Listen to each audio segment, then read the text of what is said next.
You ask Tiger to solve. This deals with linear equations with one unknown. The final result is x equals -17. Let's solve it step by step. Group all constants on the right side of the equation. Subtract 6 from both sides.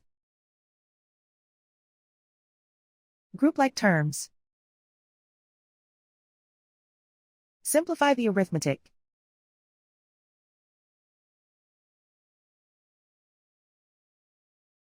Isolate the x.